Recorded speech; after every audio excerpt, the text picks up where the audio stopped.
Venimos para mucho tiempo. Con estas palabras desembarcó en Galicia el presidente de Banesco, la entidad que es ya nueva propietaria de Nova Galicia Banco. Los venezolanos han ganado la partida a la Caixa, al Santander, al BBVA y a los fondos internacionales que estaban interesados en la entidad gallega. Con el fin de esta puja se pone fin también a casi 4 años de cambios en el mapa financiero que han puesto absolutamente patas arriba el panorama de los bancos que conocíamos en Galicia. Quedan todavía muchas interrogantes abiertas, pero los venezolanos dicen que vienen con las cosas muy claras, con el compromiso de mantener el empleo y de garantizar además también, y esto lo han dicho esta misma tarde, que habrá soluciones para el problema de las preferentes en menos de 90 días.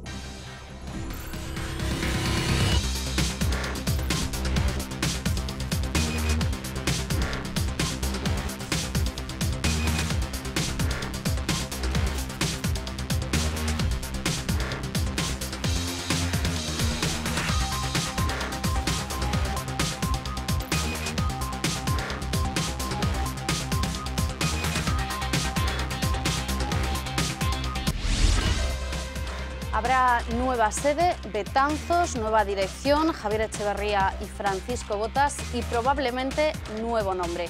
Muchas cosas nuevas, cambios en la dirección, como decimos, en una entidad que dice Juan Carlos Escotet, el presidente de los venezolanos Banesco, va a seguir siendo gallega. Han pasado apenas 2 días desde que se hizo oficial, desde que el FROB hizo oficial que se cerraba ese proceso de puja que ganaba finalmente el grupo venezolano. Pero las preguntas se nos atropellan y aquí en La Otra Vía vamos a tratar de responderlas con una de esas preguntas claves también en la mente de todos. Finalmente se va a cerrar ese periodo de grifo de crédito cerrado, volverá a fluir el crédito con esta nueva operación, sobre todo para pequeñas y medianas empresas y para los ciudadanos de Galicia. Son algunas de las preguntas que nos hacemos y sobre todo nos preguntamos también dónde queda Galicia en este nuevo mapa financiero.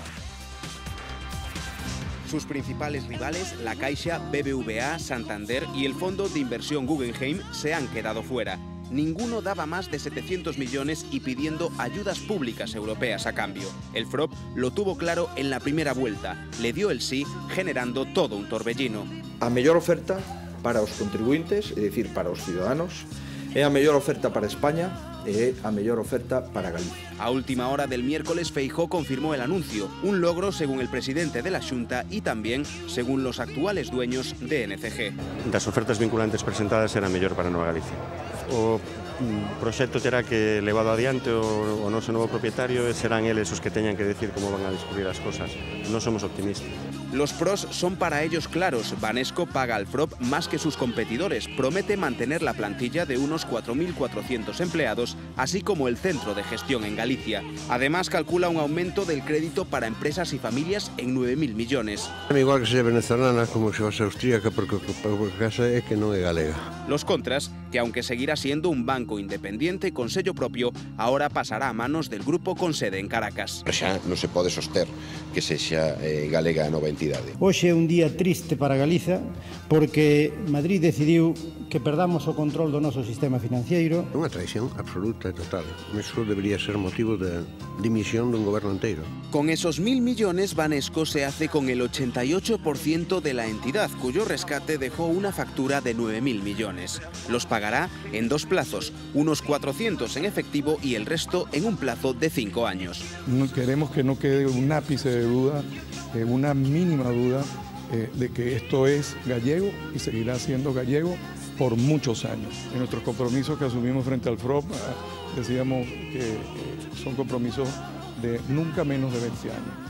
Y creo que nos hemos quedado cortos en la estimación. El nuevo grupo ya coge forma. El jueves, un día después del anuncio, el presidente del Banesco se desplazó hasta Galicia para dejar claro su compromiso con la comunidad. Banesco, que hace un año también compró el Echeverría, el hasta ahora hermano pequeño de las cajas gallegas, también ha cerrado la lista de los que formarán la cúpula directiva. Javier Echeverría y Francisco Botas, presidente y consejero delegado respectivamente del banco, ocuparán también estos mismos cargos en la nueva NCG. Juan Carlos Escotet será el presidente del grupo. Se bajan del equipo su actual responsable, José María Castellano, al que le habían ofrecido un puesto en el consejo que ha rechazado, y César González Bueno. Más datos: la sede estará en Betanzos, donde nació el antiguo Echeverría. La compra, no exenta de dudas sobre lo que ocurrirá con la obra social o los trabajadores, es la mayor operación financiera de la historia de nuestra comunidad. Pues este es el panorama en el que ha quedado Galicia esta semana después de hacerse efectiva, como decíamos, esa compra por parte de Banesco de la gallega Nova Galicia Banco. Ha sido una semana muy intensa en cuanto al análisis. Hoy vamos a tratar de reposarlo un poco, aunque quedan, como decíamos antes, muchas cosas que responder todavía. Vamos a tratar de responderlo con la ayuda de las personas que nos acompañan en esta mañana, que son Juan Manuel Sánchez Quinza, es profesor de Economía Aplicada en la Universidad de A Coruña. ¿Qué tal? Muy buenas noches. Buenas noches. Está también con nosotros Maite Cancelos, profesora de Economía Cuantitativa, en este caso en la Universidad de Santiago de Compostela. ¿Qué tal, Maite? Hola, ¿qué tal? Buenas noches. Muy buenas noches. Nos acompaña también Jesús Domínguez, desde la plataforma de afectados por las preferentes de Santiago de Compostela. Vamos a hablar también de esa estafa, de la estafa de las preferentes. ¿Qué tal? Muy buenas noches. Buenas noches. Y saludamos también a Fernando Ruiz, director del Departamento de Economía Financiera en la Universidad de A Coruña. ¿Qué tal? Muy buenas noches. Buenas noches. Bueno, tengo que precisar que ya no soy director del Departamento, profesor entonces, del Departamento de Economía Financiera. Sí. Y saludamos también a Julián Valiente, secretario xeral del Departamento, en este caso, de Confía, Comisiones Obreras, Servicios Financieros y Administrativos en Comisiones Obreras Galicia. ¿Qué tal, Julián? Muy buenas noches.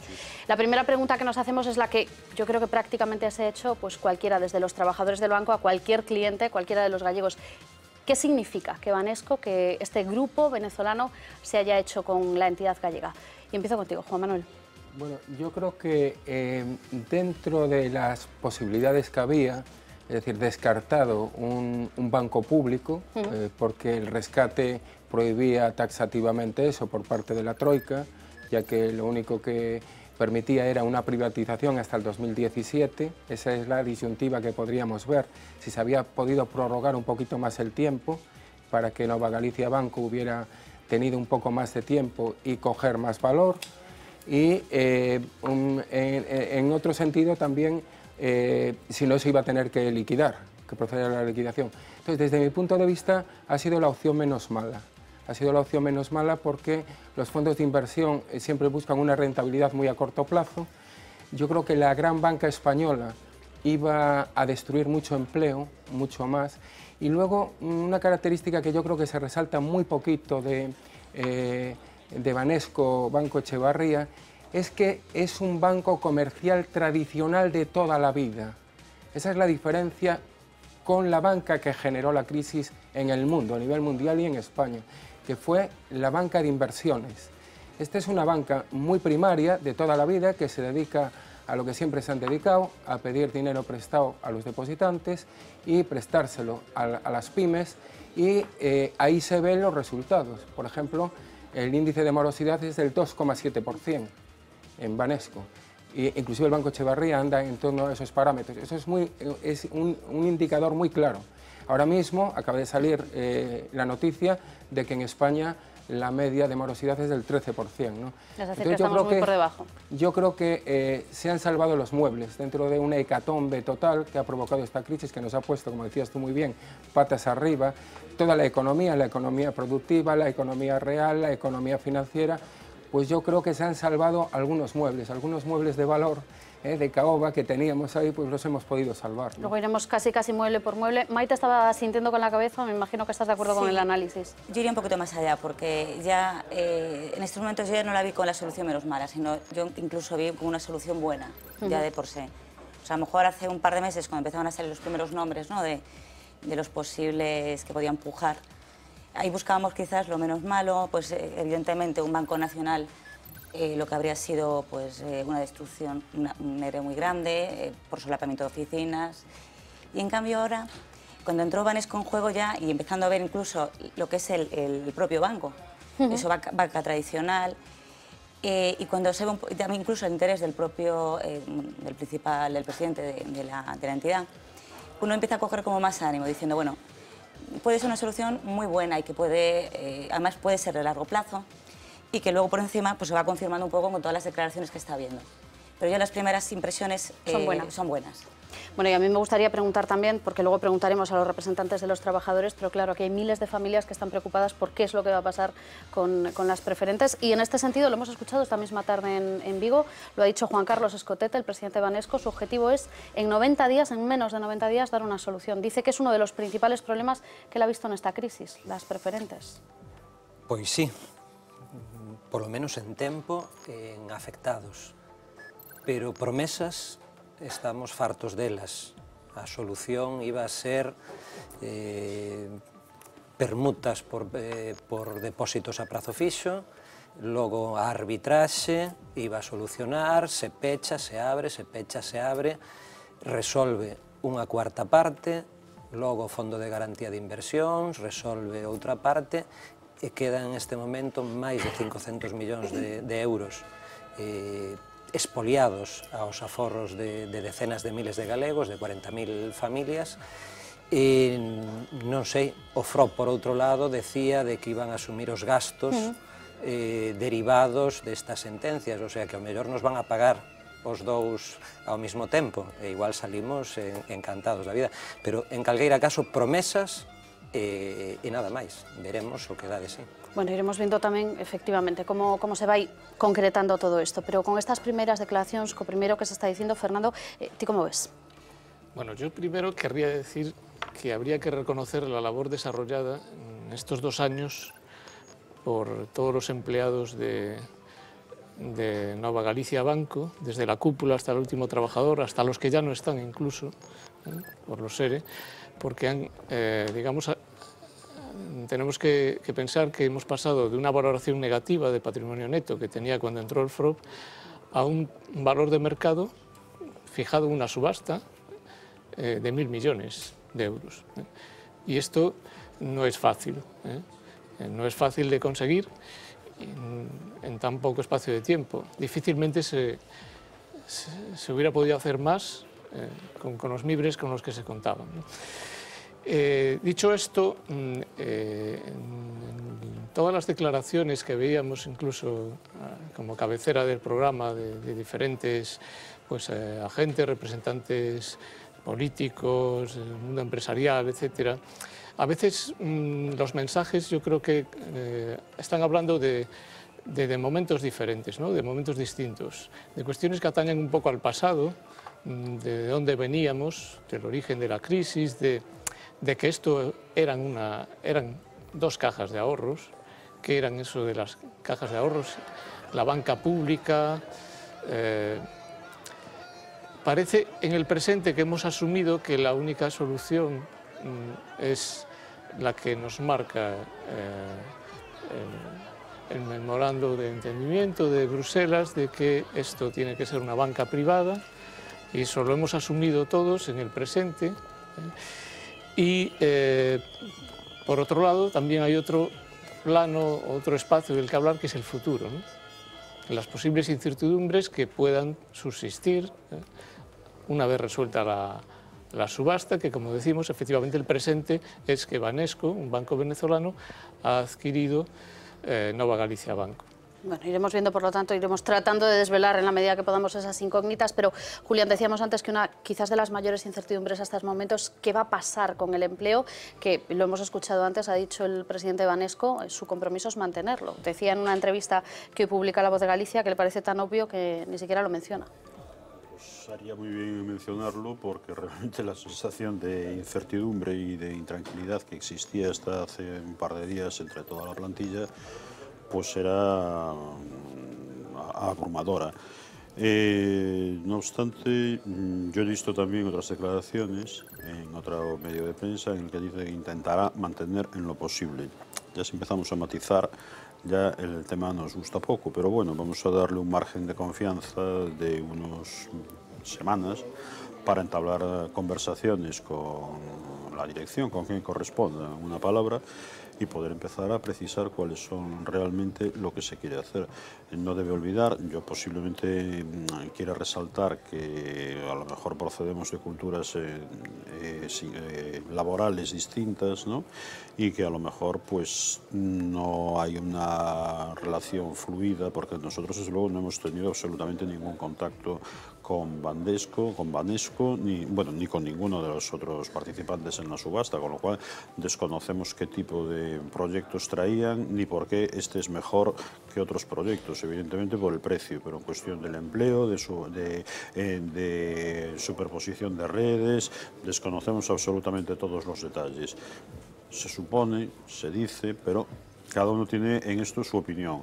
Hechos tangibles, medibles y demostrables, pocos hay, ninguno.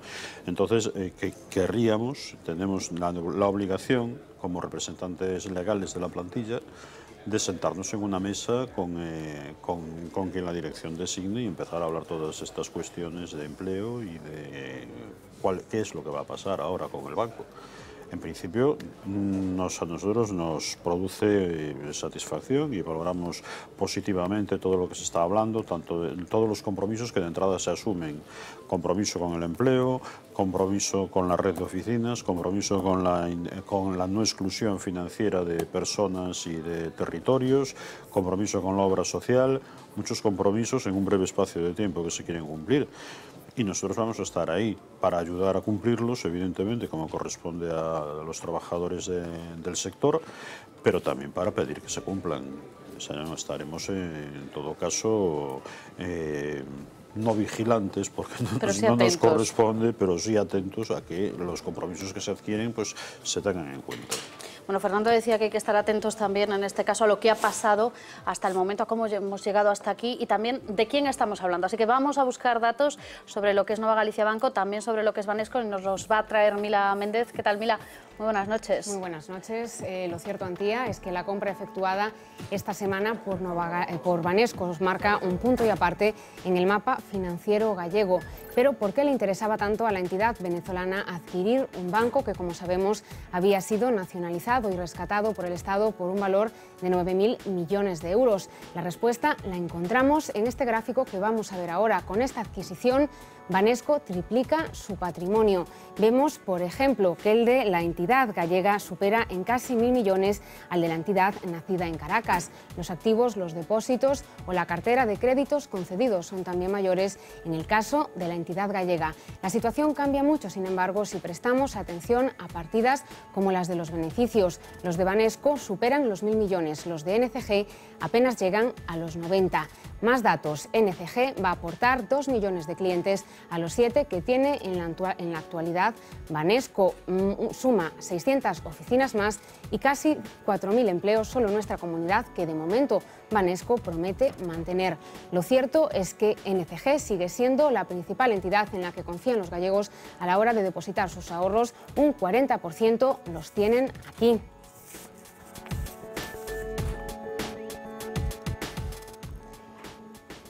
Todo esto a pesar de los difíciles momentos que ha sufrido NCG a lo largo de estos 4 años. Los dos procesos de reestructuración bancarios ordenados por el Gobierno central obligaron primero a la fusión de las antiguas CaixaNova y Caixa Galicia, después a su conversión en un banco, posteriormente su nacionalización y su rescate y ahora esta compra. Desde el año 2010, muchos momentos que resumimos en este vídeo.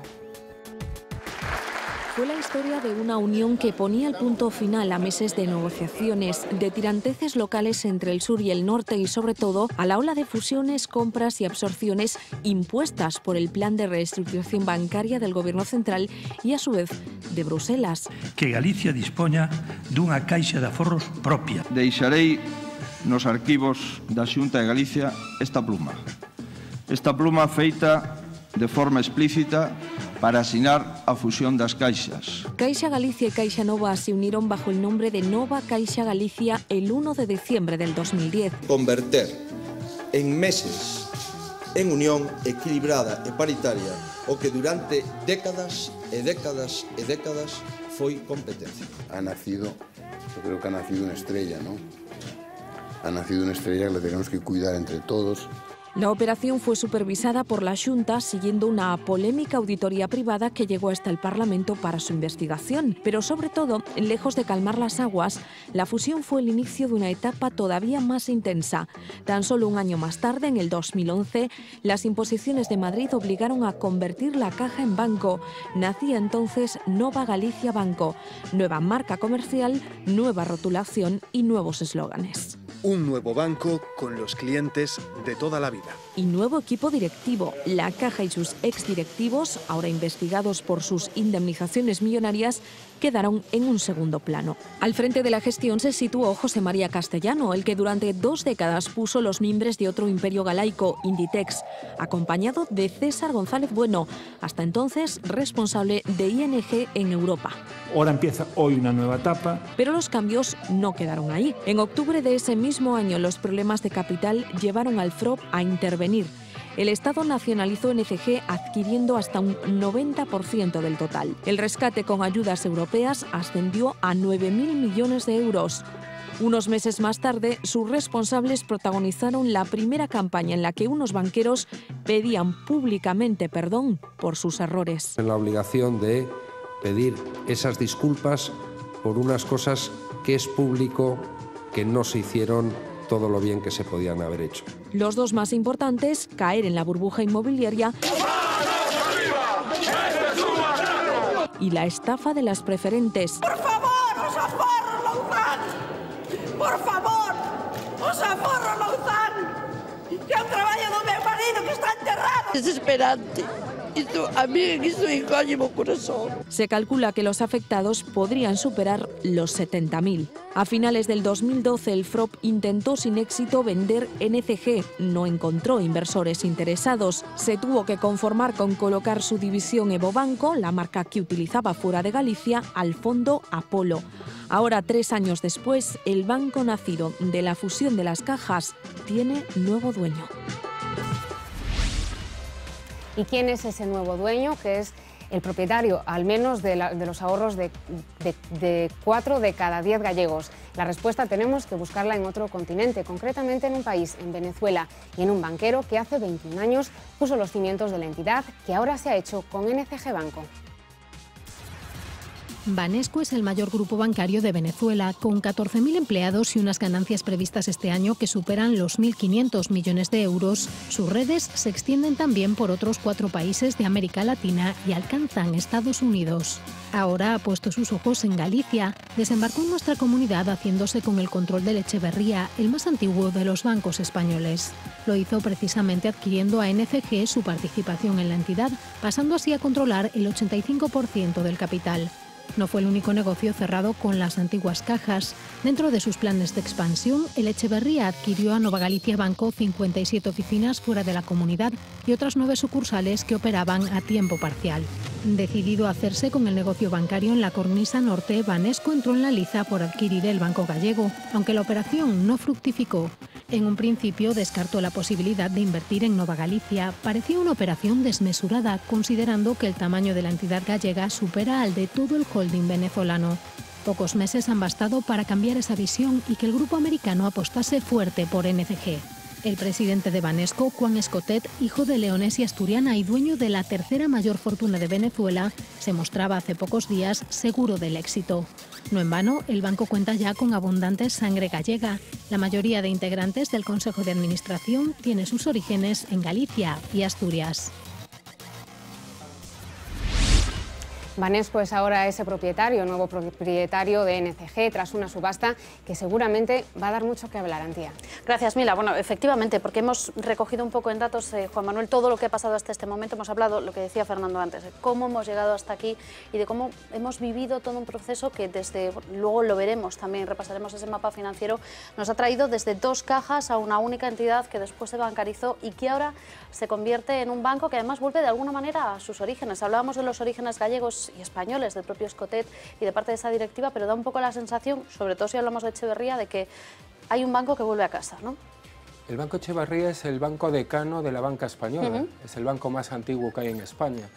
Siempre ha hecho un tipo de banca comercial tradicional, es decir, dedicado continuamente... Lo que decíamos antes, la banca de toda la vida. Es decir, reproduce el mismo modelo que Banesco a nivel venezolano, ¿no? Es decir, es el mismo modelo, ¿no? Entonces, desde ese punto de vista, yo creo que va a ser muy beneficioso para Galicia. Yo no veo nada positivo la banca sistémica, es decir, la banca de cantidades desproporcionadas, enormes, que puede poner en peligro el sistema económico de un país.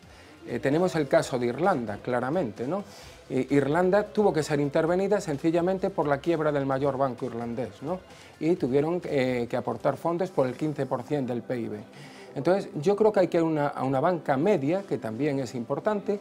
El nivel del banco y además no tiene otras perspectivas, es decir, no piensan en otra cosa, sino en ocupar una cuota de mercado en toda la zona noroeste de España, con también incidencia en Madrid y Canarias, según parece, y yo creo que es el banco ideal, esta forma, porque además el Banco Echevarría tiene una forma de funcionar muy parecida a la del Banco Venezolano, ¿no? Entonces, yo creo que esas sinergias van a ser importantes.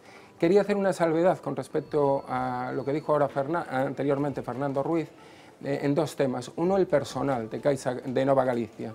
El personal de Nova Galicia es un personal muy cualificado, muy cualificado. Hay que tener en cuenta que el 80% del personal es personal técnico, es decir, es uno de los más elevados de la banca española. El rango de las personas que están entre 35 y 45 años es del 45%, es decir, es un banco joven, y yo creo que es muy importante, empezando, como decía también Fernando anteriormente, por la propia cúpula, porque yo creo que aquí hay que hacer un reconocimiento a José María Castellano por la labor que ha desarrollado desde el principio, que ha sido fundamental en todos los sentidos, y yo destacaría de él dos cosas fundamentales. En primer lugar, desde el punto de vista que ha intentado por todos los medios que el capital gallego, que de eso no hemos hablado, participara en las grandes fortunas gallegas, junto a fondos extranjeros, en que el Banco Nova Galicia quedara con capital propio, con capital español, gallego en concreto. Y la otra, el pedir perdón. Yo creo que en España, en todos los ámbitos, no solo económicos, sino en todos, es bastante difícil que esto ocurra e inusual, ¿no? Claro, esta otra pregunta que quería plantear, Maite, el hecho de que si tiene cierta lógica al cambiar también el modelo, bueno, a pesar de que, y hoy también lo ha dicho Escotet, que le van a pedir a Castellano que medite esa posibilidad de quedarse en el Consejo, si tiene lógica que se cierre esta etapa y tanto Castellano como González Bueno opten por salir.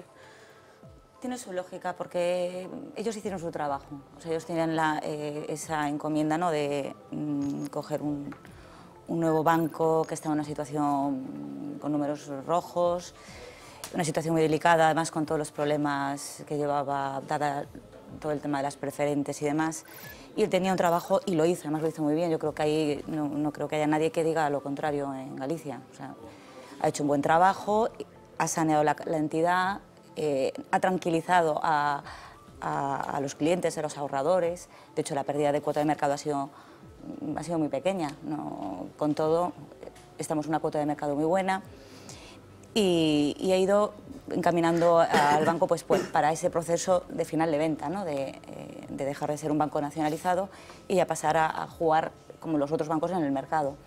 Entonces ese trabajo lo ha hecho muy bien.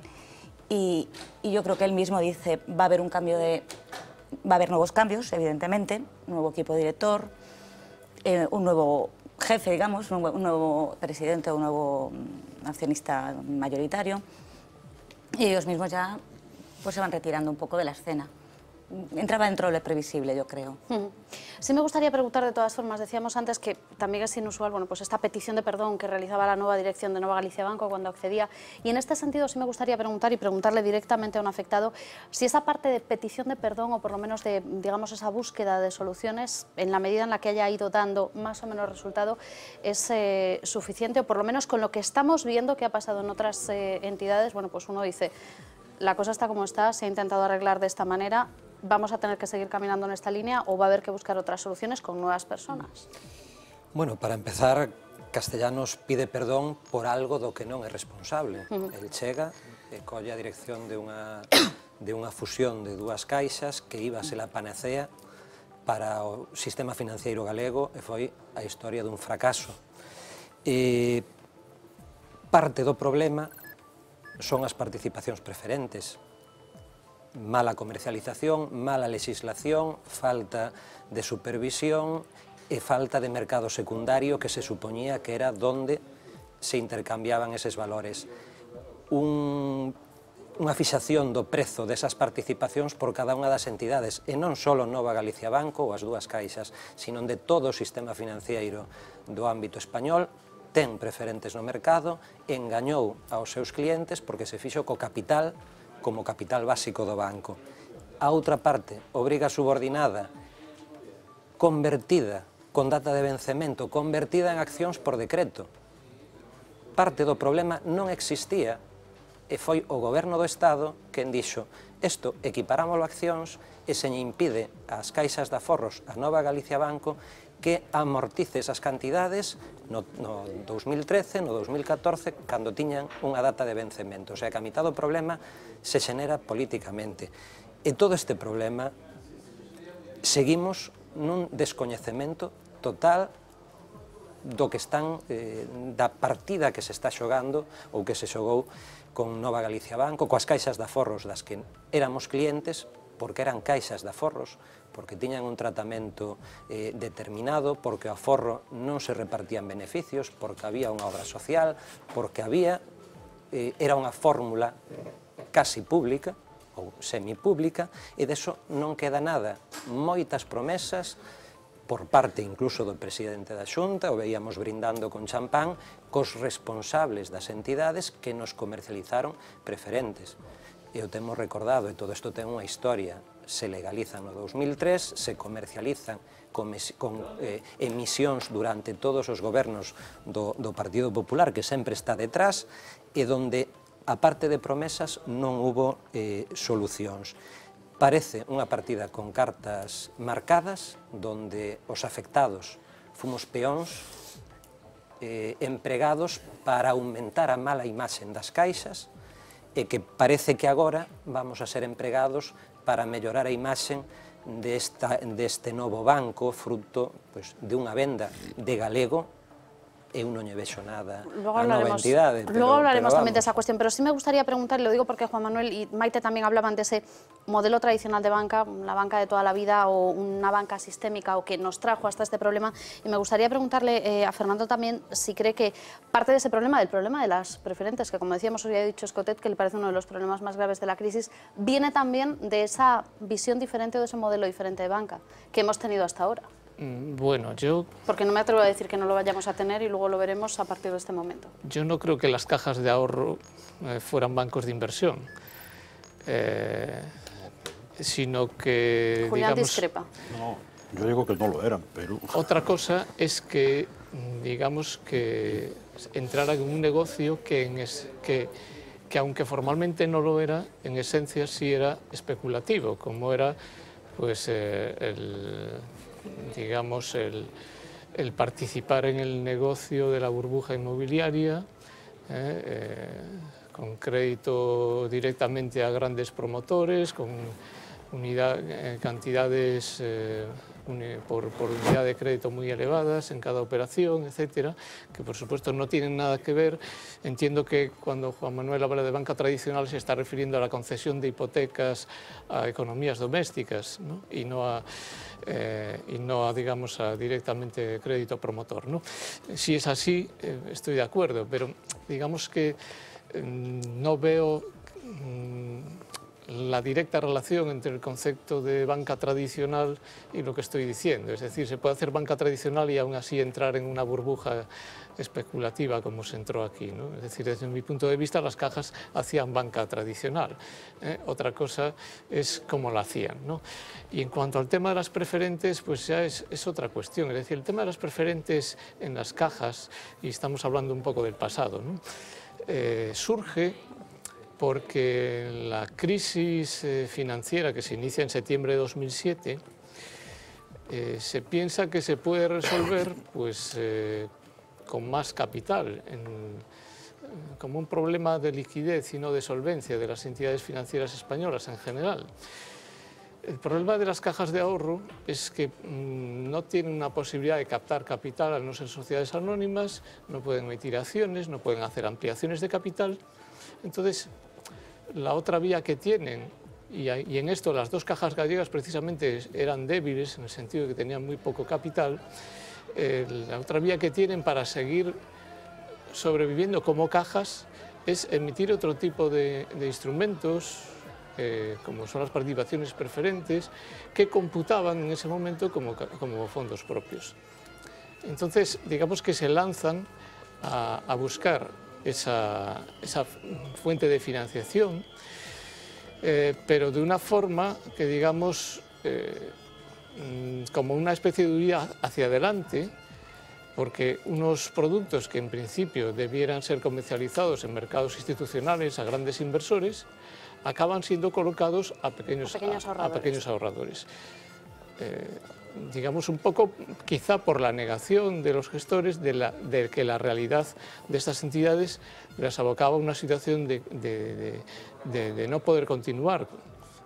Entonces, en ese afán de sobrevivir a cualquier precio, es en el que surge la comercialización de preferentes a pequeños ahorradores. Claro, esto quería preguntar también porque me imagino que en esa línea movía la cabeza Julián, y yo no sé si se refería a eso cuando hacíamos esa diferencia entre lo que es la banca tradicional, si funcionaban o no como tradicionales, o al menos deberían hacerlo, o si efectivamente se movieron hacia otro tipo de banca. Las cajas de ahorros efectivamente no formaban parte de una banca especulativa, pero acabaron comportándose como tal. En cuestión de, yo quisiera resaltar varios puntos y voy a empezar por este que acaba de mencionar Fernando, que es el tema de las preferentes. Y es que no nos olvidemos de que efectivamente proceden de una época de recapitalización de entidades, pero mientras que en todo el mundo se hacía con aportaciones de dinero público, ingentes en muchos casos, la Reserva Federal estadounidense se cansó de inyectar dinero público en el sistema. El Banco de Inglaterra lo mismo, en el RSB, y el gobierno holandés inyecta dinero en ING incluso. Aquí se decide que eso se haga con cargo al ciudadano, con cargo al ahorrador. Entonces eso no parece que sea, aunque sí efectivamente el fin perseguido era el mismo, que era inyectar dinero en los bancos porque había que sostenerlo para evitar la quiebra del sistema, pero claro, se cambió el protagonista y quién debía de ser el que soportara el peso de la solución de la crisis. Con respecto a la figura de Castellano, bueno, yo creo que la figura de Castellano se agiganta y precisamente por contraposición a los que había antes, porque para empezar Castellano empieza pidiendo perdón.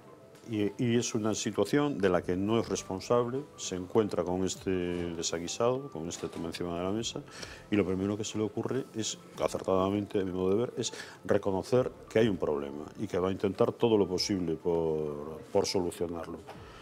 A los dos antecesores, perdón, en el cargo, y voy a decir, José Luis Méndez y Julio Fernández Galloso, en el mes de julio, en el Parlamento gallego, seguían insistiendo en que había sido una actuación irreprochable desde el punto de vista técnico, financiero y de todo lo que podía ponerse en tela de juicio. Ninguno de los dos serían capaces de hacer este tipo de acto de contrición, efectivamente. Bueno, nosotros valoramos como sindicato positivamente la etapa de Castellano en el banco. Ha logrado cuál ha sido la misión para que él en un principio se había comprometido, que era llegar a la privatización del banco. No es la solución que nosotros habíamos querido como sindicato, evidentemente. Nosotros tenemos como sindicato una posición claramente tendente a la banca pública. Una banca pública que no había que crear fundamentalmente porque ya estaba creada. Con Bankia, con Catalunya Caixa, con Nova Galicia, ya estaba creada. No había que inventar ninguna rueda. Pero bueno, evidentemente lo público en estos momentos pues no es una de las cuestiones que están bien vistas en el país y por tanto tenemos que bajar, como decía el clásico, de las musas al teatro. Vamos a hablar de lo que hay encima de la mesa. Claro, yo creo que el problema no es banca pública. Yo creo que habría mucha gente inclusive favorable, pese a que no esté de moda, favorable a la banca pública. El problema es que España, cuando es rescatada desde el punto de vista bancario, acepta unas condiciones cuando recibe ese dinero. Entonces ya esa disyuntiva desaparece. Claro, pero quizás es a lo que se refería antes Fernando cuando decía que nos hemos planteado esto como la única solución porque era la que venía dada. Es nuestra opción, pero es una opción que en este momento pues no está encima de la mesa, por tanto tenemos que jugar con las normas, con lo que hay. Efectivamente, entonces pues no había alternativa. podemos estar hablando horas y horas y horas de las bondades de la banca pública. Es decir, si a ti te dan unas alternativas, te dicen, te prestamos este dinero para reflotar, pero en estas condiciones, pues es la única forma, y España no tenía forma de reflotar esos bancos de outra maneira, non había forma. Por eso tiene que acudir al rescate. Mais que aceptar, negociou esas condicións. O sea, é unha negociación a dúas partes. Efectivamente, efectivamente. A cambio pero la Unión Europea en principio es contraria a la banca pública. Ese es el problema. Y era la que imponía las condiciones, era la que prestaba el dinero, ¿no? Yo, por ejemplo, soy favorable a la banca pública y creo que debe de haber la banca pública. Existe en Cataluña, existe en Alemania, muchísimas instituciones parecidas a las cajas de ahorros españolas, que además están muy potenciadas. Tan parecidas que no las dejan investigar. Por algo será también. Bueno, por algo será también. Dejadme que vayamos avanzando porque tenemos muchos temas todavía y cada vez menos noche por delante. Y sí me gustaría que conociésemos más detalle de quién va a ser el nuevo propietario de Nova Galicia Banco, así que le hemos pedido que nos responda algunas dudas al jefe de Economía de La Voz de Galicia, Rubén Santamarta. Sí, por dos motivos principalmente. Banesco reunía las dos condiciones, un muy pequeño solapamiento con la red de Nova Galicia, lo que va a garantizar puestos de trabajo, y por otro lado ser un banco, es decir, con vocación de permanencia en la entidad. Los puestos de trabajo se aseguran por un motivo muy claro, porque Banesco quiere crecer, la red que tiene Nova Galicia es enorme, es extensísima, cubre prácticamente el 90% del territorio de Galicia, y el solapamiento en Galicia con el Banco Echeverría es mínimo. El banco funciona de una manera peculiar, Banesco, es decir, funciona como una especie de holding en el que la sede de ese holding es Madrid, a partir de ahí cuelgan una serie de filiales, cada una de ellas con su propia ficha bancaria, con su propio consejo, con su propio negocio. Es decir, es verdad que es un banco con origen en Venezuela, pero cualquier incertidumbre, cualquier cosa que pudiera pasar tanto en Panamá, República Dominicana, Venezuela, Estados Unidos, que es donde ellos también tienen negocio, no tendría por qué afectar al negocio de España. Es decir, cada uno de ellos funciona como célula independiente, vayas a República Dominicana, vayas a Venezuela, vayas a Panamá. Estos días lo único que te preguntaban era por Galicia, es decir, para ellos era importantísimo dar el gran salto de comprar Nova Galicia. Por dos motivos principalmente, porque el tamaño es increíblemente grande para ellos, ellos son una entidad prácticamente la mitad de Nova Galicia, y porque les permite diversificar su negocio. Es el fin de entidades financieras 100%, con capital 100% gallego. Eso sí, ahora mismo, si nos fuéramos estrictamente de quién es la propiedad, solamente hay una entidad, que es Caixa Rural Galega, con el 100% de sus clientes, con el 100% de su negocio y con el 100% de su capital en manos de Galicia. La sede, el sitio en el que se van a tomar las decisiones del nuevo grupo Banesco, que va a integrar a Banco Echeverría y a Nova Galicia Banco, va a estar, salvo sorpresa, estará en Coruña. El grueso de sus directivos y sobre todo toda la gente del Banco Echeverría lo que creen que no hay comparación posible entre un nombre con 300 años de historia, que es Banco Echeverría, prácticamente 300 años de historia, y un banco que en sí, su nombre, Nova Galicia, tiene 2 años de historia, ¿no? Nació en el otoño del año 2011.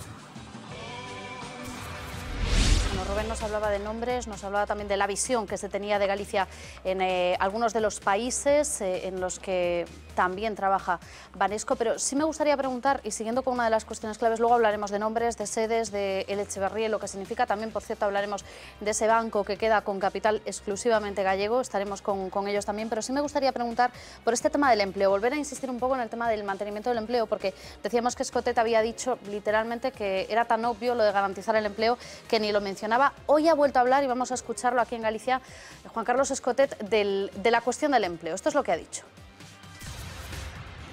Bueno, empezar a trabajar. La verdad, tenemos que jerarquizar ahora con el equipo, empezar a coordinar con ellos cuál es el programa de trabajo. Tenemos ya ideas muy concretas, pero hay que discutirlas primero con ellos. Estamos muy complacidos, la verdad es que creo que la acogida ha sido extraordinaria. Entendemos que el equipo, además de Nova Caixa Galicia, muy contento, muy ilusionado. Ya nos hemos enterado que algunos de ellos ayer salieron a festejar, cosa que nos complace. Y bueno, pues creo que el reducir la incertidumbre, el saber que la institución tiene futuro, que hay trabajo, que hay mucho por hacer, pues creo que nos ilusiona a todos por igual. Hay que continuar con lo que estableció Bruselas, el ERE es un ERE voluntario, pero la intención nuestra es mantener el máximo empleo posible. entre otras cosas porque no hay solapamiento de redes, porque sencillamente se quiere mantener toda la capilaridad de la red en toda la comunidad gallega.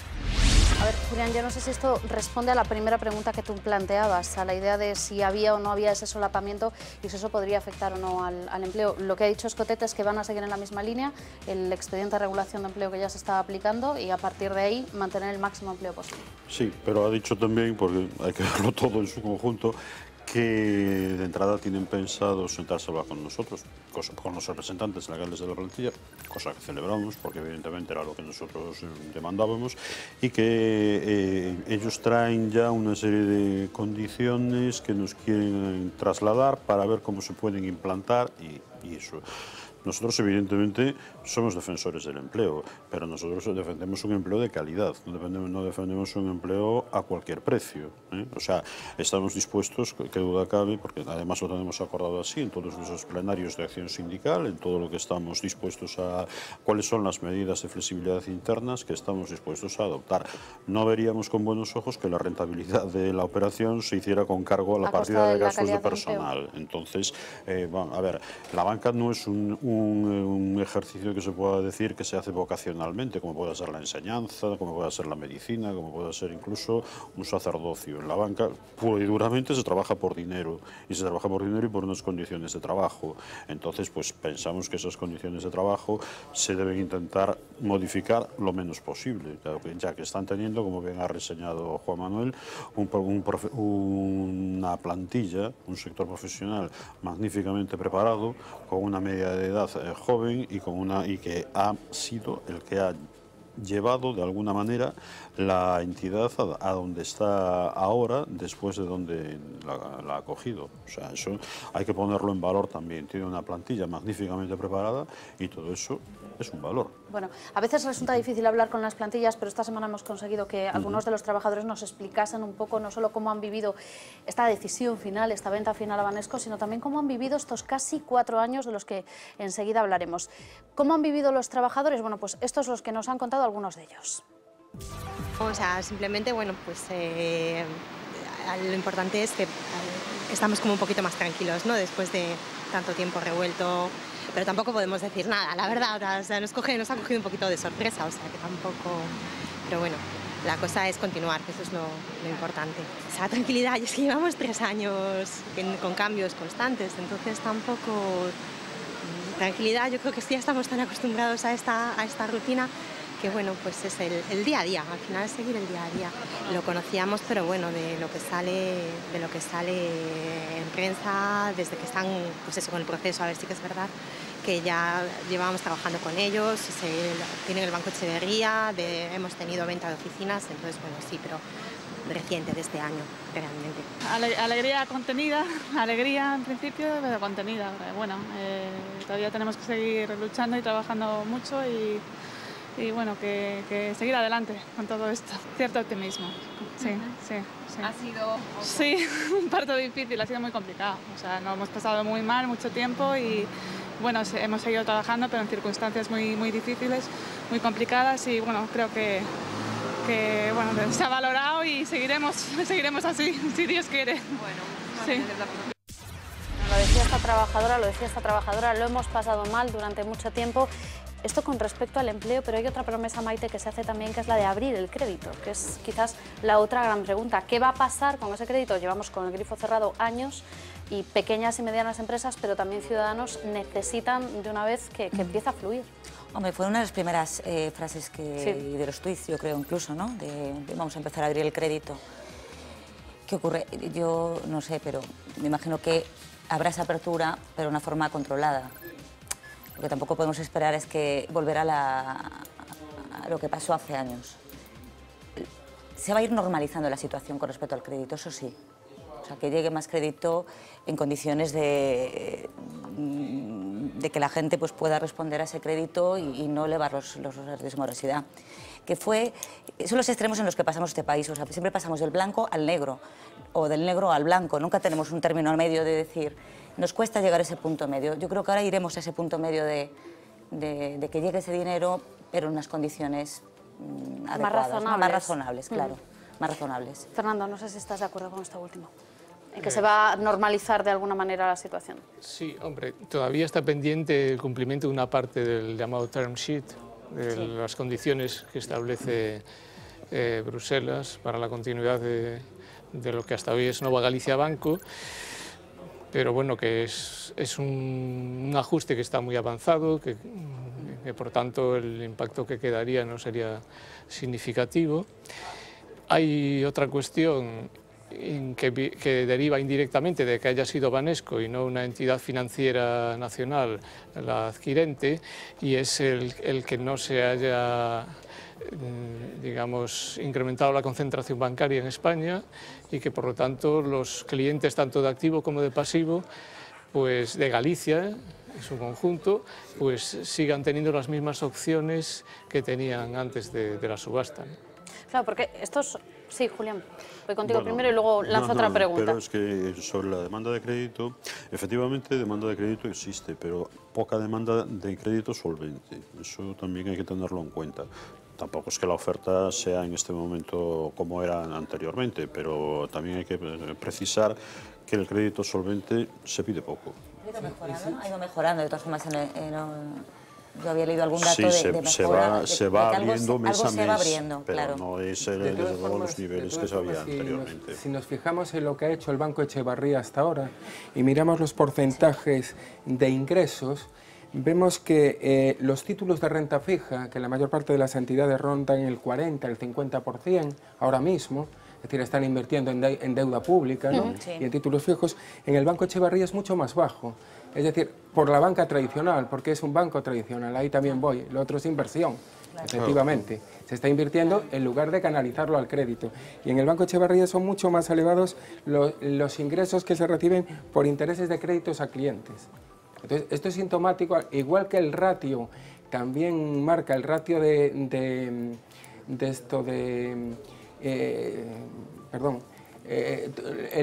el ratio relacionado con la morosidad, que es mucho antes, más bajo, pues ocurre exactamente igual. Esto es una muestra de que es otro modelo de banca. Exactamente, los ingresos, es decir, los ingresos son fundamentalmente la mayor partida derivados de los intereses de los créditos de los clientes, no de los intereses de renta fija.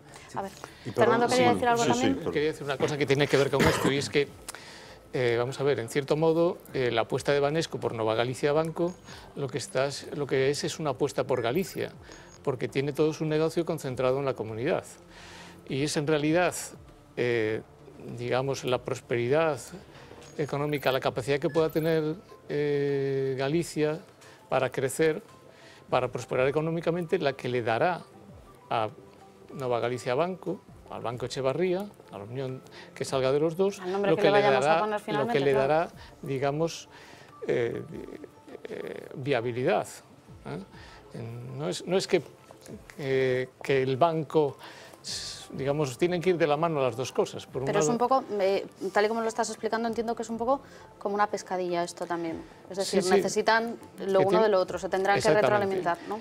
La solvencia del banco con lo que puede ir aportando la economía gallega. Claro, porque en términos teóricos, para una entidad financiera, el que tenga concentrado todo su negocio en un territorio concreto es un factor de riesgo adicional.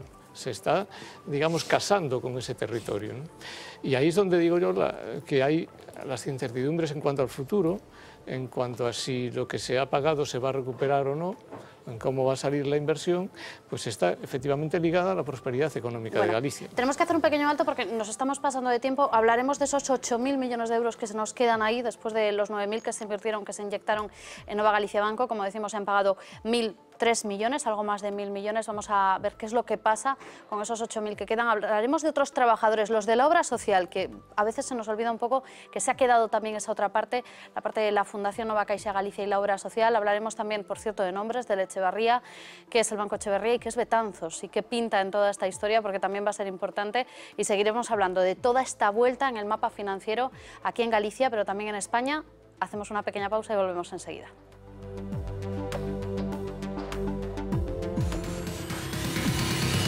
El dinero fluirá desde aquí, de antigua capital del Reino de Galicia a próximo centro financiero de la comunidad. Con apenas 13.000 habitantes, Betanzos se convierte en el nuevo Wall Street.